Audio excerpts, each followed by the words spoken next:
Hi everybody, and welcome to another episode of In the Field with Sarge. We're going to be doing a little offshoot and in the kitchen and in the field with Sarge, because today we're going to be making bison stew.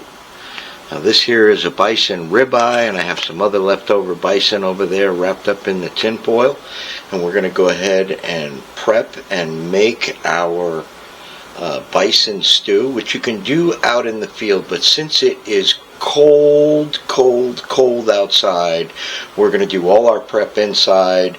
You can prep ahead of time before you go out to the field. Of course, you can prep out in the field as well, but for comfort's sake, we're going to go ahead and prep everything. We've got our cast iron Dutch oven. This is a 6-quart. I'm going to be using this one. This was a new Christmas present from my son and his wonderful wife. So we're going to be using this today, and we will be cooking on an open wood fire. But for now, we're just going to go ahead and get everything prepped. So the first thing we're going to do is we're going to get a couple of tablespoons of olive oil, and we're going to go ahead and get it in our Dutch oven. So we're going to go ahead and do that right now. And just a couple of tablespoons. Because what we're going to do is we're going to flour up the bison, and then we're going to braise it before we add our stock to it and all of that. So a couple of tablespoons of olive oil. Then I have some flour that I've already taken and added some salt, pepper, and paprika to. Usually I go, if you're wanting to exact measurements, I eyeball a lot of stuff, but this is about 1.5 cups of flour, depending upon the bison how much bison you're going to cook. But I usually try to do 1, 1, and 1/2 of one. So 1 cup of flour, 1 teaspoon of pepper, 1 teaspoon of salt, and 1/2 teaspoon of paprika. Alright, so with that, I'm going to go ahead and I'm going to get this out of the package. I'll get all these pieces cut up and we'll get them breaded. And we'll be right back with you. Alright, now this is a very thick cut bison ribeye. As you can tell, the meat itself is very lean, but it's also very tender, so we don't really have to worry about tenderizing it at all. So what we're going to do is we'll go ahead and we'll cut it up into some chunks here.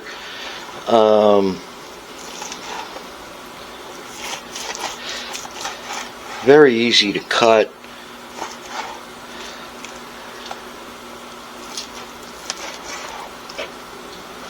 Alright, I'm going to leave the fat on so we can get that extra flavor added. And like I said, the meat itself is very lean, so we do need that extra fat. Now, what I'm going to do is I'm going to sprinkle some Montreal steak. I'll get them breaded up, and then we'll get them into the cast iron skillet, and we'll get them on the fire. And we're just going to braise them up a little bit, get a little bit of smoke flavoring, a little bit of brown to it, you know, and get that going so it more has that grilled flavor to it. Alright, so we'll get all that prepped, and I'll show you what it looks like when it's done. There it is, seasoned up with the Montreal steak seasoning. Now we're going to go ahead and get it breaded.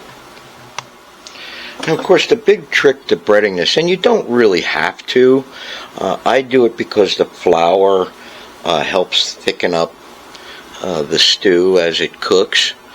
It also helps sear in the flavoring when we go out there and sear it.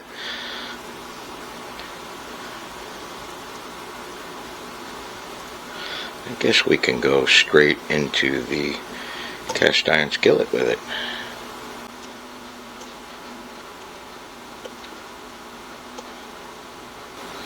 Alright, so we got that done. We'll get that on the fire, and we'll start to get everything else prepped while that's braising out on the fire. So let's get the fire started. I've got some of these Duraflame fire starter cubes that are really, really good.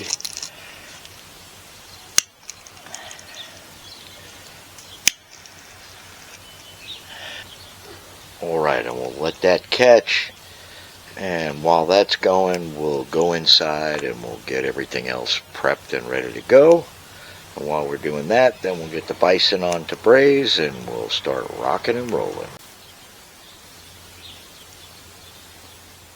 Alright, I'm not going to bore you as I cut up vegetables and things like that, but right now we're going to start off with 2 onions and probably 3, maybe 4 potatoes, and we're going to make them into big quarter-sized chunks. So let me get those cut up and then we'll move on. Alright, so now the next thing we're going to do is we're going to add to our potatoes and onions in here.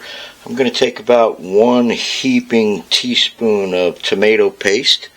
That gives it that Yankee pot roast style flavor. I'm going to take a big, huge heaping of minced garlic, because you know me, I'm afraid of vampires. So there you go, big heap in there. Alright. And then I'm going to take some broth base and seasoning. Now this takes 2 teaspoons, makes 1 cup of broth. So I'm just going to put a bunch in there and then add some hot water to it and let all that seep. Alright, and then we'll add the carrots and other things. Alright, so here we go. 1 big one, 2 big ones. How about 3 big ones?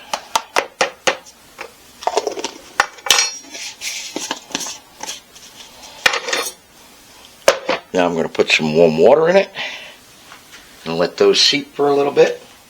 Alright, and there it is with the beef broth. We're going to add a bunch of little carrots that I've already cleaned up and washed. Oh, I don't like that one. Let's put about that many in there. Alright, and now let's go check on our meat and see how it's braising out there. Oh, and one last ingredient that a good friend of mine showed me that adds a little bit more to it are these actual real bacon bits. It really brings out the flavor of the bison. So I'll throw some of that in there, let all that seep in, and when we're ready for it, we'll get that put in there. Alright? So we'll be right back with you. So we've got the crock pot on the fire. A lot of smoke going. That's what we want, because we're going to pull that lid here in a minute and get all that smoke infused into the bison that's there. I do have my good buddy Brock is over here with his dogs, and they're running around with Sarge, so you'll probably see them in and out of frame. So we'll be right back once the smoke clears a little bit. We'll show you how good that meat is braising up. And as you can see, most of the flour is already washed off the meat. The dogs are going crazy. They want a bite of that bison. But as you can see, it's browning up nicely. And what we want to do is just try to get a little bit of char on there before we add the stock and all the vegetables. So when that's done and we get everything ready to swap over, we'll be right back with you. Alright, so Mr. Brock is getting the bison finalized with its browning, and now we're ready to add some of the broth and the vegetables. So let's get that done.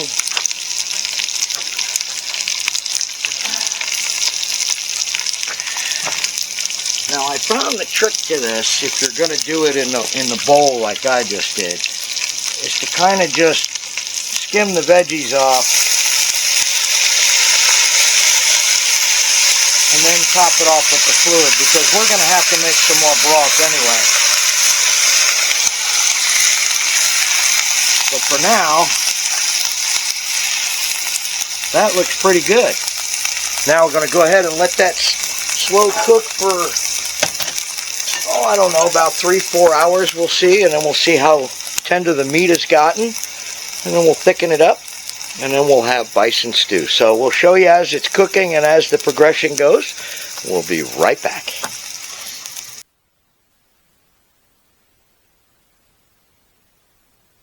Alright, so there's the final product.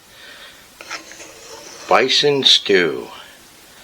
And let me tell you, it smells and tastes just as good as it looks. So, there it is. Bison stew. Merry Christmas, everyone. If you like my content, go ahead and give me a thumbs up. Go ahead and subscribe, and don't forget to hit that little bell. And remember, love one another out there.